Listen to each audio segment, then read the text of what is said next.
बॉलीवुड की मशहूर अदाकारा रीना रॉय की जिंदगी से जुड़ी उनकी कई दर्द भरी कहानियां हैं। उन्होंने अपनी लाइफ में काफी संघर्ष किया और अंत में उन्होंने बॉलीवुड को अलविदा कह दिया। मीडिया में बॉलीवुड के दिग्गज अभिनेता शत्रुघ्न सिन्हा और रीना रॉय की लव स्टोरी काफी सुर्खियों में रही थी। मीडिया रिपोर्ट्स की माने तो इन दोनों ने एक दूसरे को लगभग 7 सालों तक डेट किया था, लेकिन आखिर में दोनों का रिश्ता टूट गया।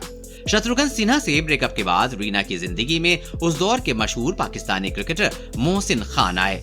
इन दोनों ने फिर 1983 में शादी कर ली। शादी के बाद रीना पाकिस्तान चली गई और हंसी खुशी अपना जीवन वहां मोहसिन के साथ गुजारने लगी। शादी के बाद रीना और मोहसिन की एक बेटी हुई जिसका नाम जन्नत रखा गया।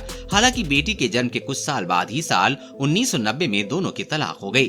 कई मीडिया रिपोर्ट्स में ये दावा किया गया कि रीना अपने पति मोहसिन के लाइफस्टाइल से खुद को जोड़ नहीं पा रही थी। तलाक के बाद रीना की बेटी जन्नत की कस्टडी उनके पति मोहसिन खान के पास थी। फिर रीना वापस भारत आ गई थी, लेकिन वो हर हाल में अपनी बेटी की कस्टडी चाहती थी। उन्होंने अपनी बेटी को भारत लाने की भरपूर प्रयास कर रही थी। तभी इस बात की जानकारी शत्रुघ्न सिन्हा को मिली।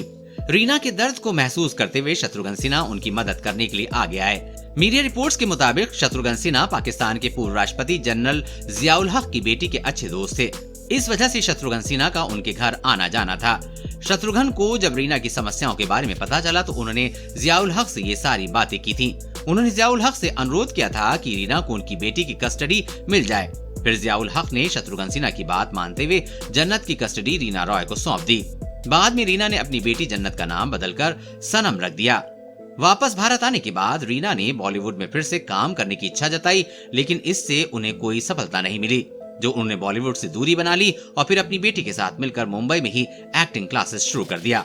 देश और दुनिया की हर अपडेट पाने के लिए चैनल को सब्सक्राइब करें।